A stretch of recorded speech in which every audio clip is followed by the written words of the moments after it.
దేవుని వాక్యం నేర్చుకుందాం.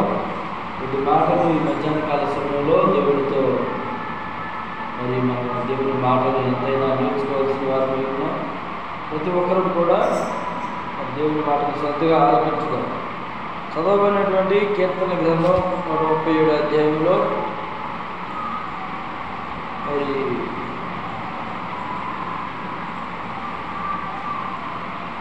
9వ వచనం చదివి సాధించండి.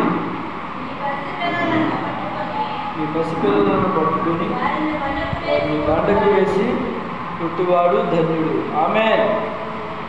చూడండి, ఇక్కడ దేవుని వాక్యం చదివిస్తుంది ఏంటంటే, పసిపిల్లలను పట్టుకుని బండకు వేసి కొట్టడం అంటే ఆత్మీయంగా దాన్ని మనం ఆలోచిస్తే బండ అనగా దేవుని యొక్క వాక్యం. మన పిల్లలు కావచ్చు, మనం కావచ్చు, ఎప్పుడు కూడా బండపైన ఆనుకునే వారంగా ఉండాలి. మనం బట్టలు ఉతకాలనుకో చేత్తో నలిపేసేసి జాడిచ్చేసేస్తే బట్టలు మురిగిపోతుందా? బండకేసి బండకేసి నలిపితే కానీ ఆ బట్టల యొక్క మురికి పోదు, అవునా కాదా? అలాగనే ఆత్మీయంగా దేవుని వాక్యం సెలవిస్తుంది, మీ పసిపిల్లలను బండకేసి ఏం చేయమన్నాడు?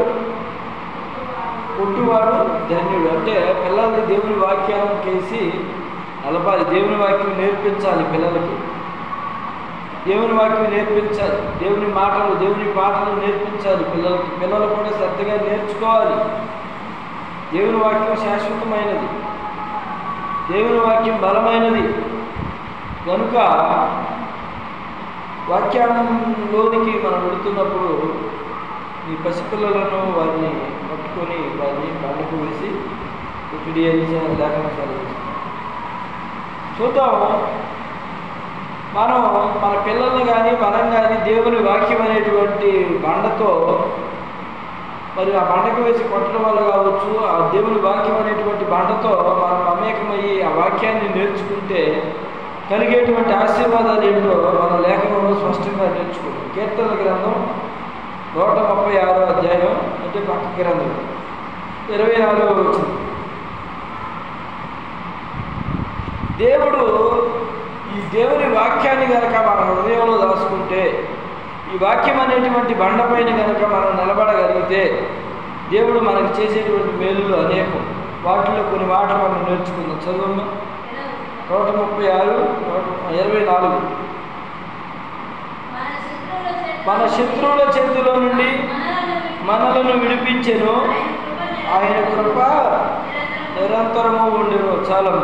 చూడండి, మనం కనుక దేవుని వాక్యం పైన అనుకుంటే, దేవుని వాక్యాన్ని మనం శ్రద్ధగా విని నేర్చుకుంటే, దేవుని వాక్యం మీద మన దృష్టి నిలపగలిగితే దానివల్ల మనకేంటంటే లాభం, మన శత్రువుల చేతిలో నుండి మనల్ని దేవుడు ఏం చేస్తాడు? విడిపిస్తాడు. మన శత్రువుల చేతిలో నుండి దేవుడు మనల్ని విడిపించే దేవుడు కనుక అది ఎవరికి వర్తిస్తుంది అంటే, దేవుని వాక్యం పైన ఆధారపడే వాళ్ళకి, దేవుని వాక్యానుసారంగా జీవించే వారికి ఈ యొక్క క్రమం అనేది వర్తిస్తుంది. మన శత్రువుల చేతిలో నుండి మనల్ని విడిపించాను కనుక ఆయన కృప నిరంతరము ఉండును. దేవుని యొక్క చేతిలో కనుక మనం ఉన్నట్లయితే దేవుడు ఏం చేస్తాడంటే, మన శత్రువుల చేతిలో నుంచి మనం తప్పించి దేవుని చేతిలోకి మనల్ని తీసుకుంటాడు. చూడండి, ఒక చోట రైలు ప్రయాణం చేస్తున్నప్పుడు ఈ ఫోన్లో చూశాను నేను, ఒక చిన్న పిల్ల ప్లాట్ఫామ్ మీద నడుచుకుంటూ వెళుతూ ఆ రైల్వే ట్రాక్లో పడిపోయింది. ఒక పక్క ట్రైన్ వస్తుంది, వాళ్ళ అమ్మేమో పెద్దగా కేకలేస్తుంది, అయ్యో నా బిడ్డ పడిపోయింది, ట్రాక్ మీద ట్రైన్ వస్తుంది, తొక్కేసి చచ్చిపోద్దని భయపడుతూ ఉన్న సమయంలో ఒక అతను, ఆ రైల్వేలో పనిచేస్తున్నటువంటి వ్యక్తి వచ్చి ఆ పిల్లను పట్టుకుని ఎమ్మటనే పైకి ప్లాట్ఫామ్ మీదకి దూకి మరి ఆ పిల్లను పట్టుకుని ఒడ్డుకు వచ్చేసాడు. ఎందుకని? పిల్ల తల్లిదండ్రుల చేతిని విడిచింది. నేను ఒక్కదాన్నే నడవాలనుకుందేమో, ప్లాట్ఫామ్ మీద నుంచి కింద పడిపోయింది. మనం కూడా మన తల్లిదండ్రుల చేతిని వదిలిపెట్టకూడదు. మన పరమ తండ్రి అయిన దేవుని చేతిని విడిచిపెట్టకూడదు. ఆయన అంటున్నాడు కదా, మీ చేతిని నేను పట్టుకొని ఉన్నాను. మరి మనం దేవుడి చేతిని విడిపించుకున్నాం అనుకోండి, మనం లోక సంబంధం వైపుగా చూసి దేవుడు మనల్ని విడిచిపెట్టే స్థితికి మనం రాకూడదని దేవుని వాక్యం సెలవిస్తుంది. కాబట్టి మనం శ్రద్ధ కలిగి, భయం కలిగి దేవుని వాక్యం శ్రద్ధ కలిగి ఉంటే మన శత్రువుల చేతుల నుండి దేవుడు మనల్ని ఏం చేస్తాడంటే విడిపిస్తాడు, కాపాడుతాడు. నిన్ను కాపాడువాడు కులుకడు, నిద్రపోడు. సరే నైట్ నిద్రపోతున్నాడేమో అని అనుకోవడానికి లేదండి. దేవుడు ఎప్పుడు కూడా మనల్ని కంటికి రెప్పలా కాపాడుకునే దేవుడు. శరీర సంబంధమైన అనారోగ్యాలు వచ్చినప్పుడు మనం దేవునికి ప్రార్థించి మరి దేవుడిచ్చేటువంటి వరం చేత మనం ఆ స్వస్థత పొందగలగాలి. కానీ మరి బలహీనం అయిపోకూడదు. దేవుని చేతిలో ఉన్నాం మనం. రెండో మాట చదువుకుందాం. అదే కీర్తన గ్రంథం 147 వచ్చినటువంటి 147 11వ వచనం.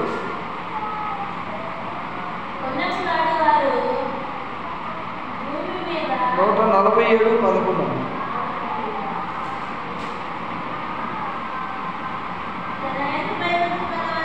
తన యందు భయభక్తులు గల వారి యందు, తన కృప కొరకు కనిపెట్టుకుని వారి యందు ఎలా ఉండాలంటే, మనం దేవుడి కోసం కనిపెట్టుకుంటే దేవుడు మన ఏళ్ళు ఏం చేస్తాడంటే ఆనందిస్తాడు, సంతోషిస్తాడు. మనమంటే దేవుడికి ఇష్టం అండి. మనమంటే దేవుడికి ఇష్టం. పేరు బట్టి నిన్ను పిలిచి ఉన్నాడు. నువ్వు తల్లి గర్భంలో రూపింపబడక మునిపే దేవుడు నిన్ను ఏర్పాటు చేసుకుని ఉన్నాడు. కాబట్టి ఎవరైతే దేవుని యందు భయభక్తులు గలవారి యందు, తన కృప కనిపెట్టుకుని వారి యందు యెహోవా ఆనందించువాడై ఉన్నాడు. దేవుడు మన ఎడల ఆనందిస్తున్నాడు, సంతోషిస్తున్నాడు. ఎందుకో తెలుసా? మనం దేవుని కొరకు కనిపెట్టుకోవడానికి దేవుని మందిరానికి వచ్చాం కాబట్టి, దేవుని స్తుతిస్తున్నాం కాబట్టి, ఆరాధన చేస్తున్నాం కాబట్టి కదా. దేవుని పాటలు పాడుతున్నప్పుడల్లా మనకు రకమైన సంతోషం ఉంటే దేవుడు కూడా ఆకాశ మహాకాశముల నుంచి చూస్తూ, పరలోకము నుంచి చూస్తూ మనల్ని బట్టి దేవుడు కూడా సంతోషిస్తాడండి. ఏ విధమైన సంతోషం అంటే ఇక్కడ ఉంది కదా, యెహోవా ఆనందించువాడై ఉన్నాడు. మనల్ని బట్టి యెహోవా సంతోషించువాడై ఉన్నాడు. మనం దేవుణ్ణి స్తుతిస్తే దానిని బట్టి దేవుడు మన ఎడలో సంతోషిస్తాడు. మన పిల్లలు ఏదైనా పనులు చేసి పెడుతుంటే, మనం ఏదైనా చిన్న పని చెప్పినప్పుడు మన పిల్లలు ఏదైనా పని చేసి పెడితే మనకి ఎంత సంతోషంగా ఉంటుందా? నా పిల్లలు చూడు చక్కగా నా చేతి కిందకు వచ్చి పని చేసి పెడుతున్నారు, నా మాట వింటున్నారు, నా మాట ప్రకారం జీవిస్తున్నారు అని సంతోషపడతాం కదా పిల్లల విషయంలో, కుటుంబ సభ్యుల విషయంలో. అలాగనే దేవుడు కూడా మనం చేసేటువంటి మంచి ఆలోచనలు బట్టి, మనం చేసేటువంటి పనులను బట్టి దేవుడు కూడా సంతోషించువాడై ఉన్నాడు, ఆనందించువాడై ఉన్నాడు. చూడమ్మా, కీర్తనల గ్రంథం 103:13 చూడు. అదే కీర్తనల గ్రంథం 103:13.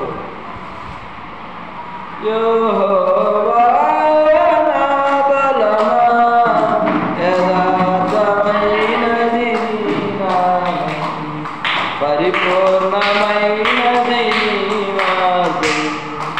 యెహోవా నా బలమా, యథార్థమైనది నీ మార్గం, పరిపూర్ణమైనది నీ మార్గం.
13వ వచనం చదువు సాగించు.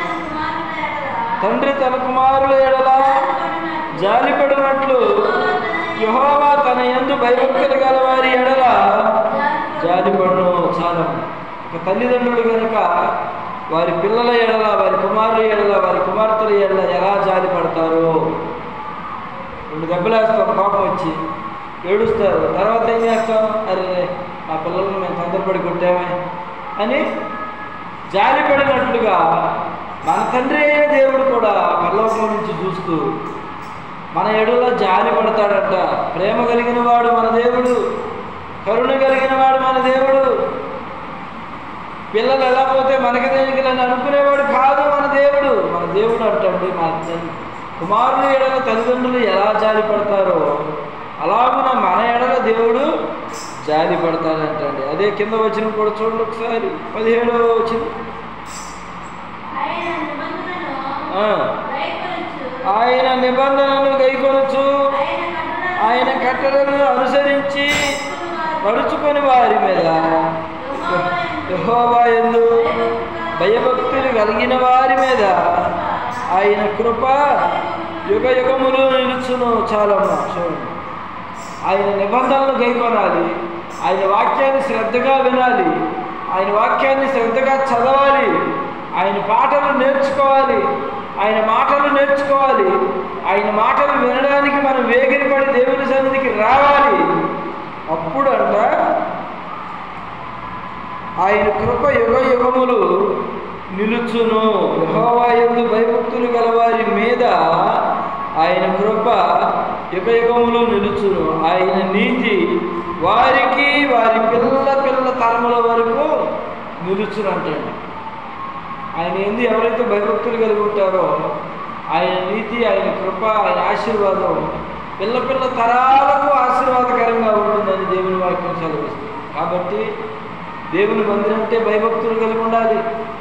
సమయం లేట్ అయినా పర్వాలేదు, దేవుని సన్నిధికి వచ్చి దేవుని స్తుతించే వారముగా ఉండాలి మనం, దేవుని కొనియాడేటువంటి వారముగా ఉండాలి మనం. మరి ఈ రోజున దేవుడు మరి ఈ ఉదయకాలం నుంచి కూడా నాకేందో అంటే వాతావరణం మారింది కాబట్టి తల తిరగటం, అసలు పరిస్థితి ఏమీ బాగోలేదు నిజానికి. కానీ మళ్ళీ ఎన్నబడి మా అమ్మాయి మళ్ళీ బస్సుకొచ్చి వెళ్ళటం ఇబ్బంది పడుతుందని ఎలాగో దేవుడికి ప్రార్థన చేసుకుని ఓపిక తెచ్చుకుని దేవుని సన్నిధానానికి రాగలిగాను. ఎందుకు? దేవుని మీద మనం ఎంత ప్రేమ చూపిస్తే దేవుడు మన ఎడల అంత ప్రేమ చూపిస్తాడు కదా. మనము మన తల్లిదండ్రుల మీద చూపించిన ప్రేమ, మన బిడ్డల మీద చూపించిన ప్రేమ ఎలా అయితే చూపిస్తామో అలాగనే దేవుడి ప్రేమ కూడా మన ఎడల తోడుగా ఉంటుంది. మన పరిపాట్లలో కావచ్చు, మన ప్రయాణాల్లో కావచ్చు, ప్రతి విషయంలో దేవుని యొక్క కాపుదల మనకి తోడుగా ఉంటుంది. ఆయన దయ మనకి నీడగా ఉంటుందని దేవుని వాక్యం సెలవిస్తూ ఉంది. ఇంకో మాట చదువుదామా? సామెతల గ్రంథం 21వ అధ్యాయం 21వ వచనం చదువుదామా? సామెతల గ్రంథం 21వ అధ్యాయము 21వ వచనం.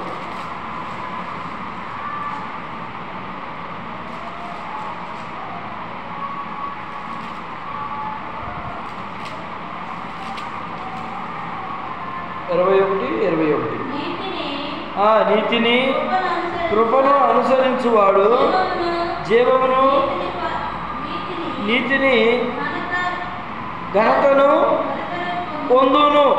అర్థమవుతుంది? చాలా నీతిని కృపను అనుసరించువాడు జీవాన్ని పొందుకుంటాడు, నీతిని ఘనతను పొందుకుంటాడు. అంటే దేవుని నీతిని వెతకాలి, దేవుని రాజ్యాన్ని వెతకాలి, దేవుని జ్ఞానాన్ని వెతకాలి. అప్పుడే దేవుడు అవన్నీ కూడా దేవుడు మనకి అనుగ్రహిస్తాడంటే. అప్పుడే నువ్వు అవన్నీ పొందుకుంటావు. నువ్వు వెతకకుండా పొందుకోలేవు. ఒక కుటుంబంలో ఒక ఆమె చెవు కమ్మే, బంగారు కమ్మే. అర్థమవుతుందా? అందరు శ్రద్ధ. చెవు కమ్మే పోగొట్టుకుంది. అది ఎక్కడ పడిందో తెలియదు, పోగొట్టుకుంది. అది కష్టార్జితం కదా. బంగారు వస్తువు అంటే ఓరనే దొరికేదా? 5 రూపాయలు 10 రూపాయలు రూపాయలు పెట్టాలి. చెవు కమ్మ పడిపోయింది. అయితే ఆమె అన్నీ వెతుకుతుంది, ఎక్కడ పెట్టాను ఎక్కడ పడిపోయిందో అని వెతుకుతా ఉంటే దొరకట్లేదు. కరెంటు పోయింది, అయినా వదలలేదు. ఒక దీపం వెలిగించింది, బీరువా కింద వెతుకుతుంది, ఒక అలమార కింద వెతుకుతుంది, నేను కస్సు ఉడిసిన కాడేమైనా పడిందేమోనని అక్కడికి వెళ్ళి వెతుకుతుంది. అసలు ఆ ఇల్లంతా వెతుకుతూ ఉంది. దేనికి?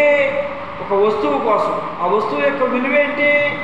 చాలా బంగారు కదంటే మరి చాలా విలువైంది కదా, ఒక కమ్మె కదండి, చెవు పోగు కదా. వెతుకుతా ఉంటే ఆ చీపురు తీసుకుని అటు ఇటు లాగుతుంది. ఎందుకో బీరువా కిందకి వెళ్ళిందేమో, అక్కడ లాగితే మనం వస్తుందేమో అని లాగుతా ఉంటే ఉంది.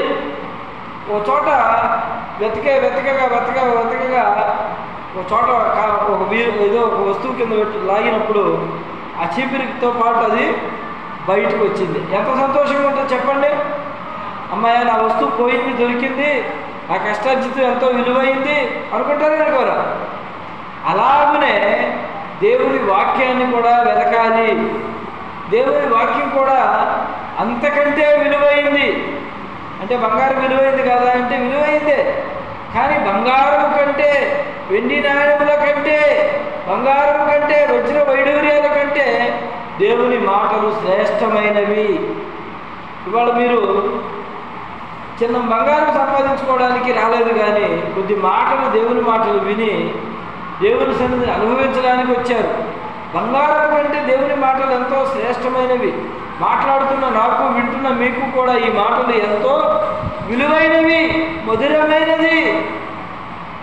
అందుకే ఒక భక్తుడు పాట రాశాడు, మధురమైనది నా యేసు ప్రేమ, మధురమైనది నా తండ్రి ప్రేమ, మధురమైనది నా యేసు ప్రేమ, మధురమైనది నా తండ్రి ప్రేమ, మధురమైనది నా యేసు ప్రేమ, మధురమైనది నా యేసు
అన్నీ కూడా దేవుడు మనకి అనుగ్రహిస్తాడు. చూద్దాం, ఒక్క మాట చదువుకుందాం. యెషయా గ్రంథం 54వ అధ్యాయం 8, 9, 10 వచనాలు చూద్దాం. యెషయా గ్రంథం 54వ అధ్యాయం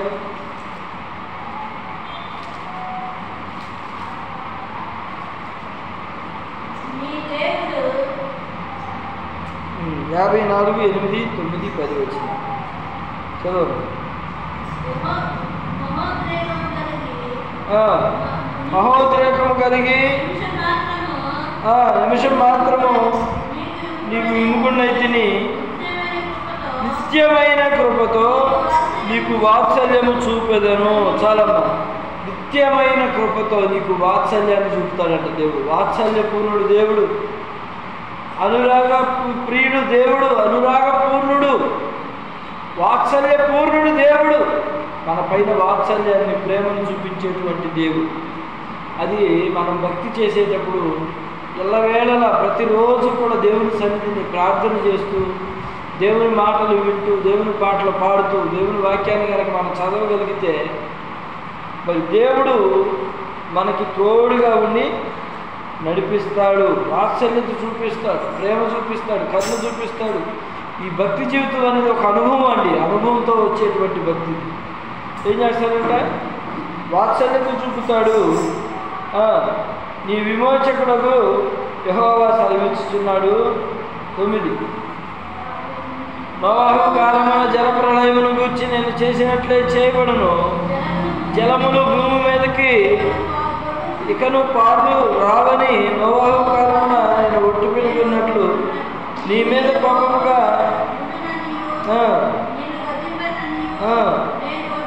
నేను ఒప్పుకొంటుకుని అన్నాను. పర్వతములు తొలగిపోయినను, మెట్టలు తత్తరిల్లినను, నా కృప నిన్ను విడిచిపోదు. చాలమ్మా, పర్వతాలు తొలగిపోవచ్చు, మెట్టలు తత్తరిల్లొచ్చు, అవి ఏది ఏమైనా, ఎన్ని తుఫాన్లు వచ్చినా, ఎన్ని సుడిగుండాలు వచ్చినా, ఎంత ఎండలు కాసినా, దేవుని కృప, దేవుని ప్రేమ, దేవుని వాత్సల్యత, దేవుని జ్ఞానం మనల్ని విడిచిపోదు అంటున్నాడండి దేవుడు. నా కృప నిన్నెన్నటికీ విడిచిపోదు. మెట్టలు తత్తరిల్లొచ్చు, పర్వతాలు తొలగిపోవచ్చు, ఎన్ని జరిగినా కానీ నీ పైన దేవుడు చూపిస్తున్నటువంటి ప్రేమ, నీ పైన దేవుడు చూపిస్తున్నటువంటి వాత్సల్యత, నీ పైన దేవుడు చూపిస్తున్నటువంటి కరుణ ఎన్నటికీ మరిచిపోయే దేవుడు కాదు, విడిచిపోయే దేవుడు కాదు. మిమ్మలను మరిచిపోవుటకు నేను అన్యాయస్తుడైన దేవుడును కాదు అని దేవుడు ఏనాడో చెప్పాడండి. నన్ను మర్చిపోడు, నిన్ను మర్చిపోడు. ప్రతి ఒక్కరిని ఆయన జ్ఞాపకాల్లో గుర్తుపెట్టుకునేటువంటి వాడు. నిన్న నేడు నిరంతరం మారనే మారవు, నా జ్ఞాపకాలలో జరగని వాడవు.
చూడండి, దేవుని యొక్క నిత్యమైన ప్రేమ, నిత్యమైన కృపతో నీకు వాత్సల్యము చూపేటువంటి వాడు మన దేవుడు.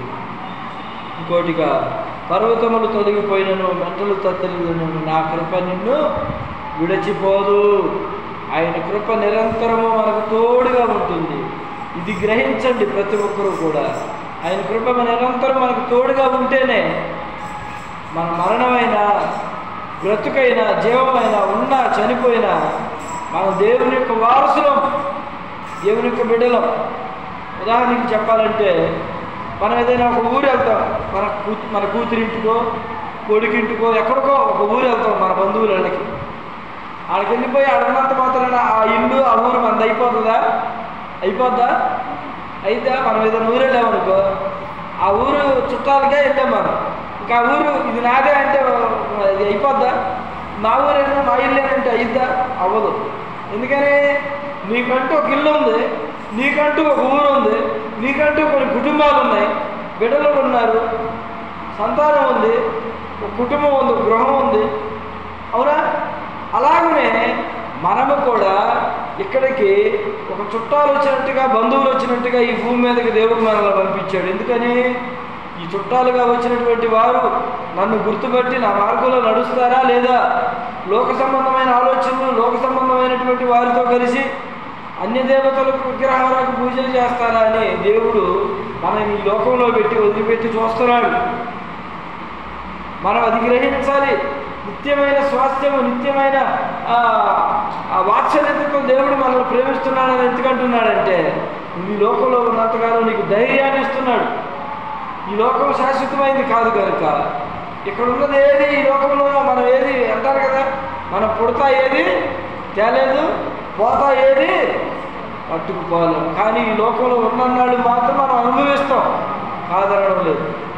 కానీ వచ్చేటప్పుడు తెచ్చింది ఏది, వెళ్ళేటప్పుడు తీసుకెళ్ళేది కాదు. కాబట్టి దీనిపైన అత్యధికమైన మమకారం మనకి వద్దు అని దేవుడు చెప్తున్నాడు.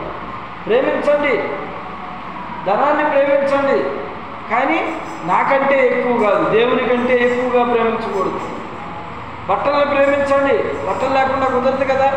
వస్త్రాలను ప్రేమించండి, కానీ నాకంటే ఎక్కువ కాదు. నాకంటే ఏది? దేవుని కంటే ఎక్కువగా ఏది నిత్యమైనది కాదు. దేవుడే నిత్యమైన వాడు. ఈ లోకంలో మనం వదిలిపెట్టిపోయేటప్పుడు మరలా దేవుడు వచ్చి మన చేయి పట్టుకుని పరలోకానికి తీసుకెళ్తాడే, కానీ ఈ లోకం మనల్ని కాపాడదండి. ఉదాహరణకి మీరు ఆలోచించండి, ఈ లోకంలో ఉన్నవన్నీ కూడా వ్యర్థమే. ఎన్నెన్నో చేస్తున్నారు, ఎంతెంతో ఖర్చులు పెడుతున్నారు, సమస్తం వ్యర్థమే. ఈ ముఖ్యమంత్రి పదవులు, ప్రధానమంత్రి పదవులు కూడా స్థిరంగా ఉంటాయా చెప్పండి? 4 ఏళ్ళకి 5 ఏళ్ళకి అవి కూడా మారిపోతూ ఉంటాయి. ఒకటి తలం దన్నేవాడు వస్తే ఇంకోటి తలం దన్నేవాడు ఇంకోటి వస్తుంటాడు. రాజకీయాల్లో కూడా అలాగనే ఈ లోకంలో ఏది శాశ్వతం కాదు. నాకు ఈ పదవి శాశ్వతం అన్నవాడు ఈ లోకంలో ఎవడూ లేడు. ఇదిగో ఈ ఇల్లు నాది అని అనుకున్నవాడు ఎవడు ఈ లోకంలో లేడు. ఒక ఆయన అంట సముద్రంలో ఒక దీవినే కొనేసాడంట. ఒక దీవి, సముద్రపు దీవి ఉంటుంది కదా, దీవినే కొనేసి ఒక పెద్ద అపార్ట్మెంట్ కట్టేశాడు. అపార్ట్మెంట్ కట్టేసి విమానాలు, హెలికాప్టర్ వెళ్ళి దానిపైన బిల్డింగ్ పైన దిగితే దానిపై నుంచి లిఫ్ట్లో ఆయన ఆ అపార్ట్మెంట్లో ఆ బిల్డింగ్లో నివసిస్తాడు. అంత పెద్ద కోటీశ్వరుడు ఒకానొక రోజు చనిపోయాడు. ఆ ఆస్తులకు సంబంధించి ఎవరు ముందుకు రాలేదు, వారసులు లేరు, బిడ్డలు లేరు. ఎంతో సంపాదించాడు. ఉపయోగమేమో గవర్నమెంట్ స్వాధీనం చేసుకుని దానిని రిసార్ట్ లాగా పెట్టి దానికి టికెట్లు ఇచ్చి జనాలు పంపించి చూసి రండి, ఒక్కొక్క మనిషికి 100 రూపాయలు 50 రూపాయలు టికెట్ పెడతారు. చూసారా, ఈ స్వాస్థ్యం నాది, ఈ బిల్డింగ్ నాది అని విరవీగినటువంటి వారందరూ కూడా ఈ లోకంలో ఎవరు శాశ్వతంగా లేరు. తీసుకుపోయింది ఏది కూడా లేదు. కాబట్టి ఈ లోకంలో ధనాన్ని ప్రేమించండి, ఆస్తుల్ని ప్రేమించండి, కానీ దేవుని కంటే ఎక్కువగా మనం దేనిని కూడా ప్రేమించకూడదు. ఆఖరికి బిడ్డలైనా సరేనంటండి, బిడ్డలు కూడా శాశ్వతం కాదండి. ఈరోజు చిన్న బిడ్డలు మనతో ఉంటారు, అమ్మ నాన్న అంటూ ఉంటారు. వాళ్ళకి వయసు వచ్చి పెరిగిన తర్వాత వాళ్ళు మనకే నీతులు చెప్పేటువంటి వారిగా తయారవుతూ ఉంటారు. అవునా కదా? మన జీవితకాలంలో చెప్తున్నాం. కాబట్టి వారిని కూడా ప్రేమించండి, వారి గురించి ప్రార్థన చేయండి. కానీ మన బిడ్డలు మనకి శాశ్వతమని అనుకోవడానికి లేదు. మనం సంపాదించింది ఏది మనకి శాశ్వతం కాదు. మనకి శాశ్వతమైంది ఏంటంటే ఈ ఒక్క జీవమే. ఈ జీవాన్ని గురించి మనం ప్రార్థించేద్దాం. మనం శవం అయిపోయిన తర్వాత మన జీవం ఎక్కడికి వెళ్ళిపోద్ది? సరాసరి పరలోకానికి వెళ్ళిపోద్ది. మనం ఏమీ తీసుకెళ్ళం. మా అంకుల్ గారు ఇంత పెద్ద చర్చి కట్టాడు, అప్పో సప్పో చేసి. తీసుకెళ్ళాడా ఏమన్నా? 2 స్టేజ్ బిల్డింగ్ కట్టాడు ఏమన్నా తీసుకెళ్ళాడా? ఎవరిని ఏది తీసుకెళ్ళమో ఉన్నన్నాళ్ళు అనుభవించడానికి తప్ప ఏమీ ఎక్కడికి తీసుకెళ్ళడానికి లేదు. వచ్చేటప్పుడు ఒట్టి చేతులతో వస్తారట పిల్లలు, పసిగుడ్లుగా ఉన్నప్పుడు. మరణమైన తర్వాత, వృద్ధులైపోయిన తర్వాత, చనిపోయిన తర్వాత వెళ్ళిపోయేటప్పుడు మన చేతిలో ఏమీ ఉండదు. పోయిన నెలలో మా మేనత్తో కామి చనిపోతే మెల్లో తాడులు, చెవులు సంబంధించి, చెవులకి గాజులు, బంగారుకు సంబంధించి వస్తువులన్నీ కూడా ఆమె చనిపోయే ముందు వరకు కూడా అవన్నీ ఉన్నాయి. ఆమెను పాడి మీద పడుకోబెట్టే ముందు మీకు సంబంధించిన వస్తువులు అవి ఉంటే తీసేసుకోవచ్చు, ఏం కాదని చెప్పి పాడి మీద పెట్టిన తర్వాత అవన్నీ తీసేసి తెల్లగుడ్డ కప్పారు. ఎందుకని? ఇవి పోతా ఏమైనా ఎత్తుకెళ్ళిద్దా? బంగారం ఎత్తుకుపోదు. చూడండి, ఈ లోకంలో వదిలిపెట్టి పోవాల్సిందే.